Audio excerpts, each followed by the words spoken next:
The London Top Show is sponsored by खाता book. Business हुआ easy. इसका technology का लफ्ज तो कम नहीं हो सकता है, लेकिन क्यूआर का हिसाब सिंपल हो सकता है। क्या? कैसे? खाता बुक क्यूआर से मैन ये सब ऐप से पेमेंट एक्सेप्ट करता है और फुल हिसाब को एक जगह दिखाता है। अरे हिसाब सिंपल हो गया। खाता बुक बिजनेस हुआ इजी मैन।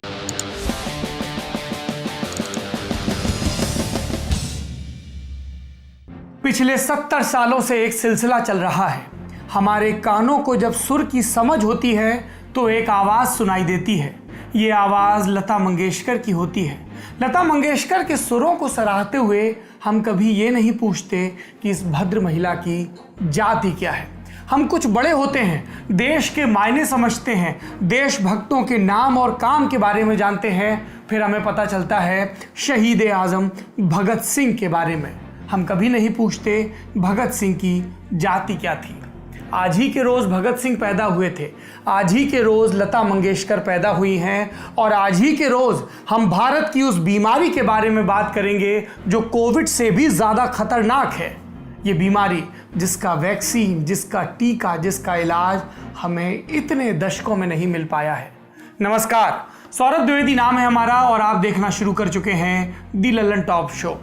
कोरोना संक्रमण असाध्य रोग महामारी हो चुकी है, लेकिन टीका बनाने की कोशिशें जारी हैं।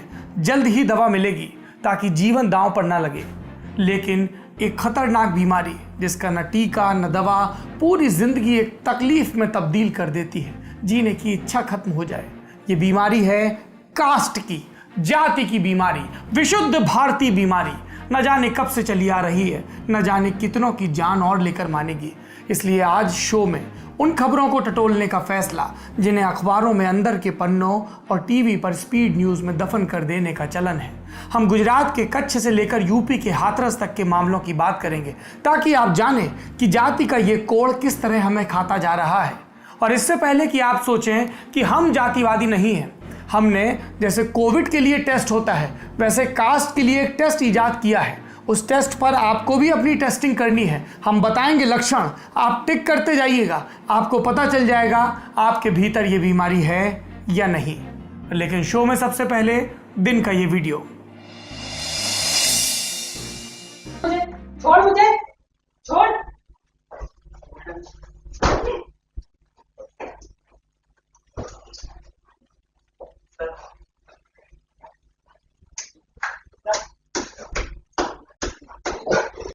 छोड़ मुझे, छोड़।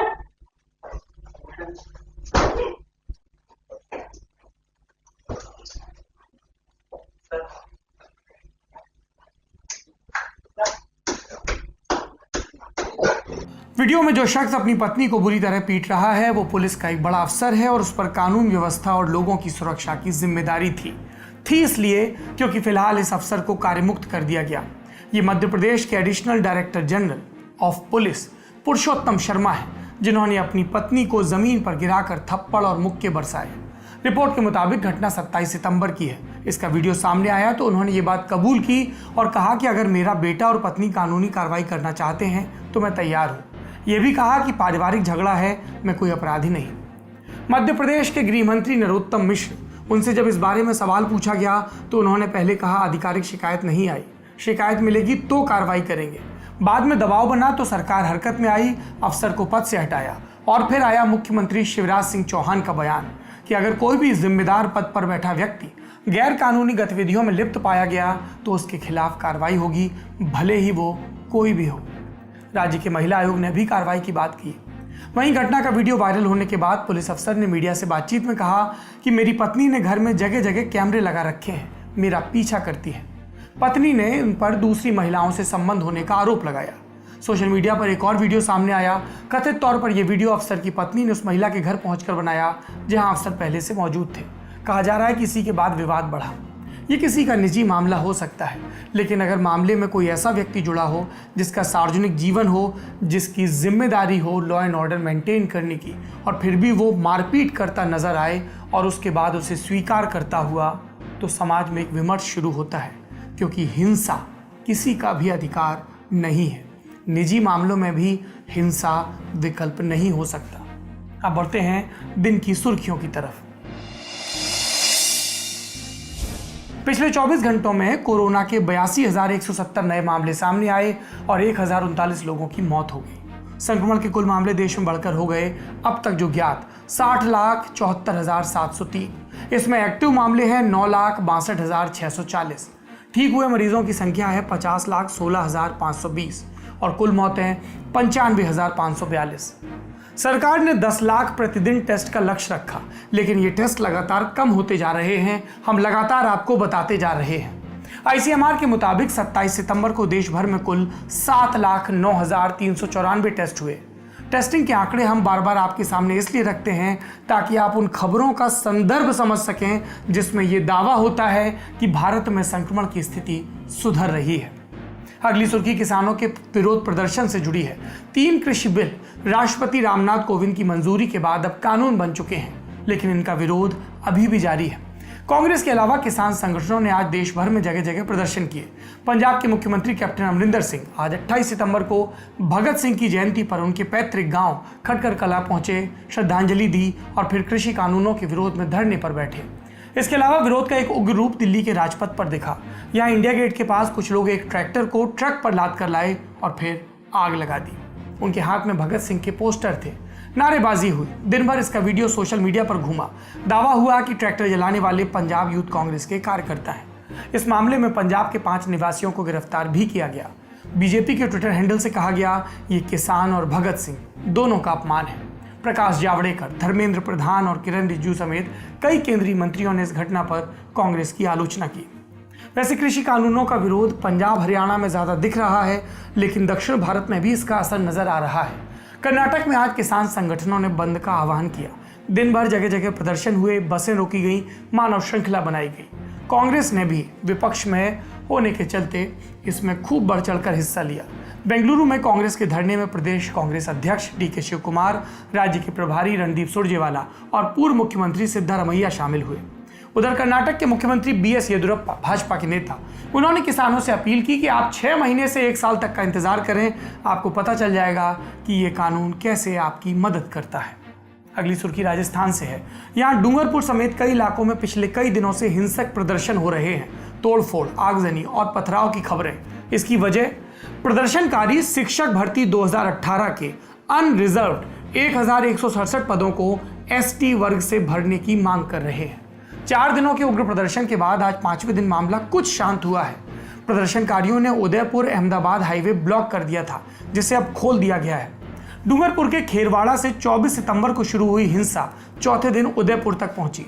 इन इलाकों में धारा 144 लागू करनी पड़ी, इंटरनेट बंद करना पड़ा।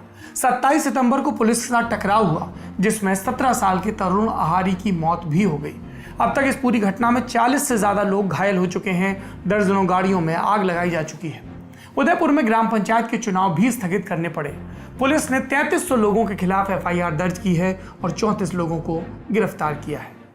प्रदेश की सरकार क्या कर रही है? मुख्यमंत्री और कांग्रेस के नेता अशोक गहलोत, उन्होंने 26 सितंबर को कई मंत्रियों और अधिकारियों के साथ बैठक की। कहा कि सरकार कानून संबंध मांग पर विचार करने और संवाद के लिए तैयार है। नौजवान हिंसा का रास्ता छोड़ें, सरकार के साथ संवाद करें। लेकिन संवाद तो अशोक गहलोत से भी होना चाहिए कि उनके राज में इस तरह का हिंसक प्रदर्शन इतने लंबे दिनों तक कैसे चल पाया। ये विवाद क्या है, ये भी थोड़ा शॉर्ट में समझ लीजिए। 12 अप्रैल 2018 को तृतीय श्रेणी शिक्षक भर्ती में सामान्य शिक्षा के लिए 5,431 पदों पर भर्ती निकली। इसमें ST के लिए 45%, SC के लिए 5% और सामान्य वर्ग के लिए यानी कि अनरिजर्व कैटेगरी में 50% आरक्षण था। इस तरह सामान्य वर्ग के लिए 2,721 पद थे। राजस्थान पात्रता परीक्षा REET रीट, इसमें 60% से ज्यादा अंक वाले सामान्य वर्ग के 965 उम्मीदवार चयनित हुए। इन्हीं पदों पर 60% से ज्यादा अंक वाले ST वर्ग के 589 उम्मीदवारों का भी चयन हुआ। इस तरह सामान्य वर्ग से कुल 1,554 पद भरे गए। 1,167 पद खाली भी रह गए। प्रदर्शनकारी इन खाली पदों पर ST अभ्यर्थियों की नियुक्ति की मांग कर रहे हैं।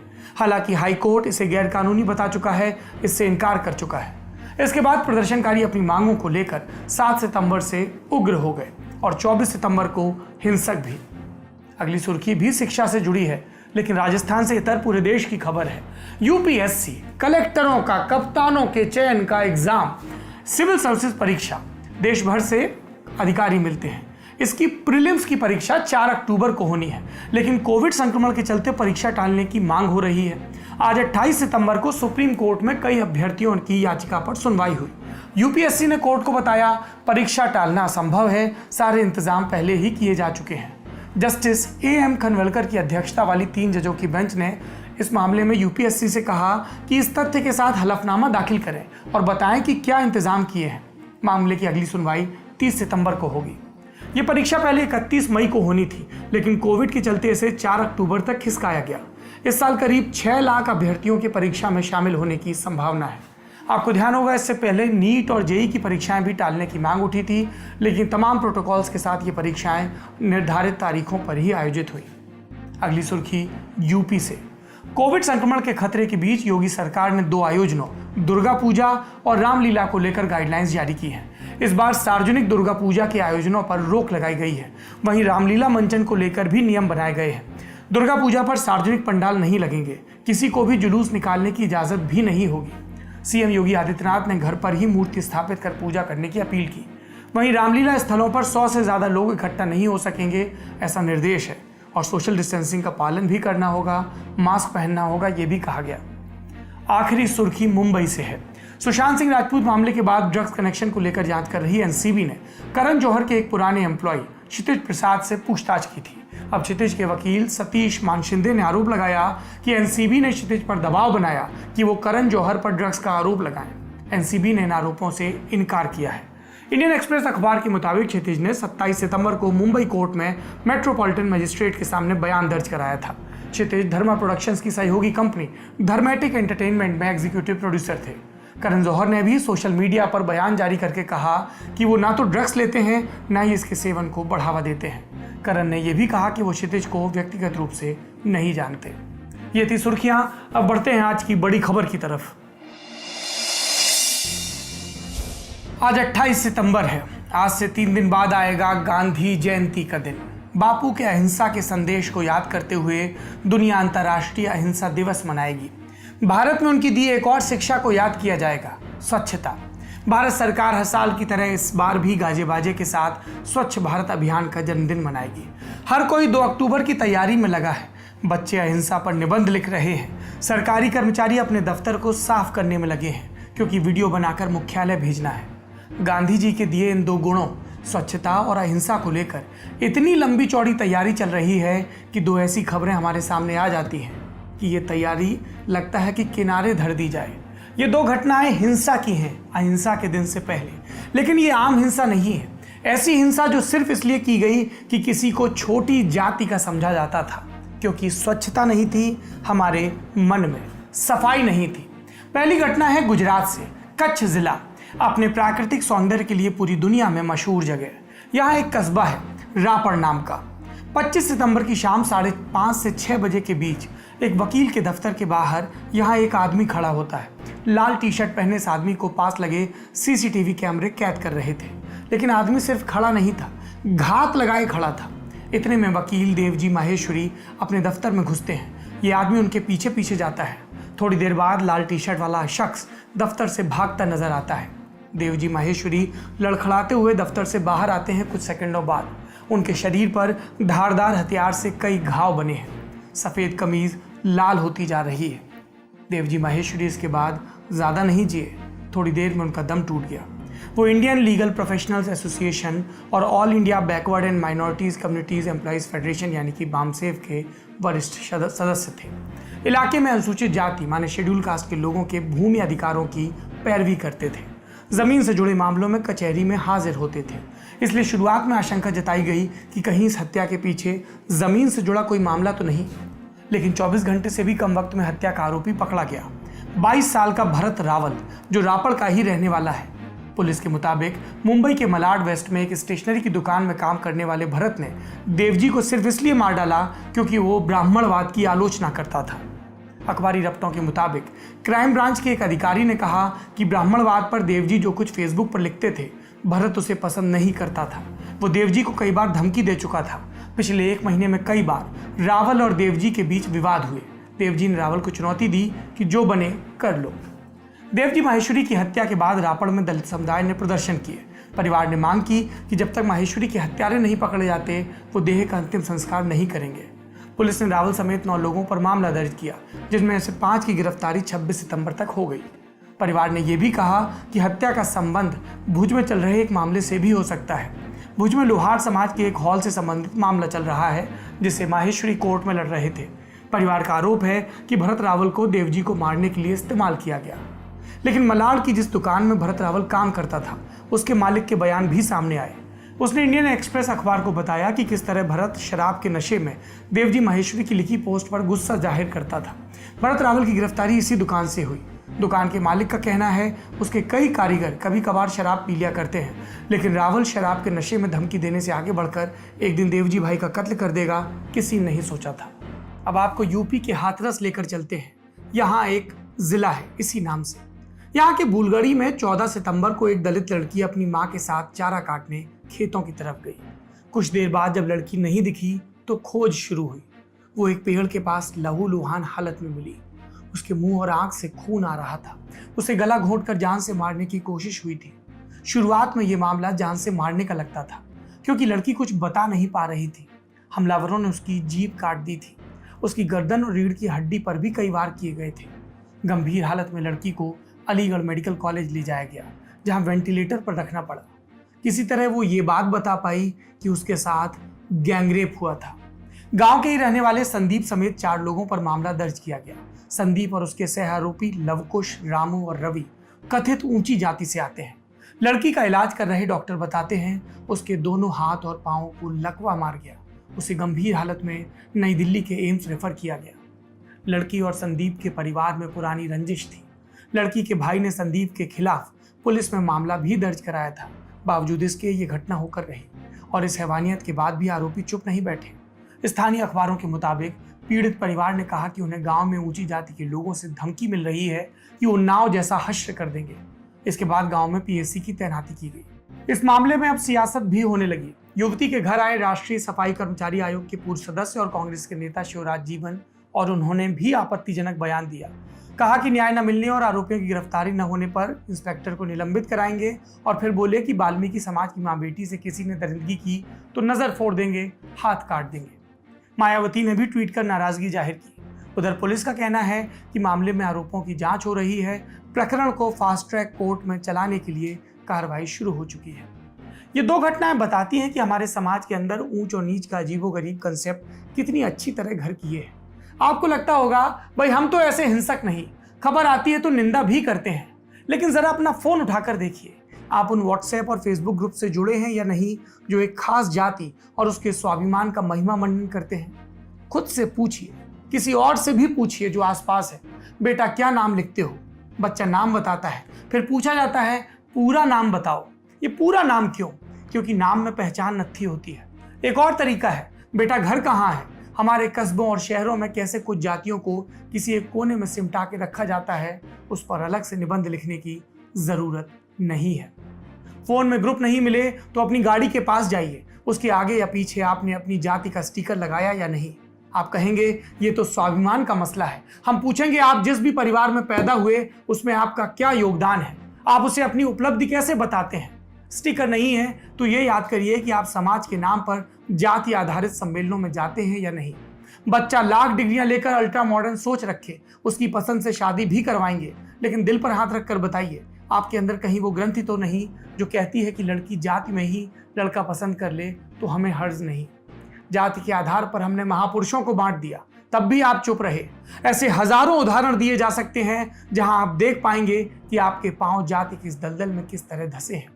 फोन में इंटरनेट रखते हैं तो वो खबरें भी खोज कर पढ़िए जिसमें गूगल, फेसबुक जैसी बड़ी कंपनियों के कर्मचारियों तक ने जातिगत भेदभाव की शिकायत की। भेदभाव की इन्हीं आदतों का समुच्चय एक दिन हिंसा के चरम पर पहुंचता है। तब हमें आश्चर्य होता है कि अरे दूल्हे को घोड़ी चढ़ने पर पत्थर कैसे पड़ गए, क्योंकि हम इन छोटी छोटी कथित छोटी छोटी बातों पर ध्यान नहीं देते, अपनी आंखें बंद किए रहते हैं। 2 अक्टूबर आने वाली है, अहिंसा का पाठ पढ़ेंगे एक नारे के तौर पर, स्वच्छता की कसम लेंगे क्योंकि सरकार कह रही है, लेकिन तब हमारे सवालों को यदि थोड़ा भी ईमान बाकी है तो याद करिएगा और ये देखिएगा कि इस दलदल में कितनी गंदगी है और इस गंदगी में हमारा कितना योगदान है, और अगर मन करे तो सुधारने की कोशिश भी करिएगा।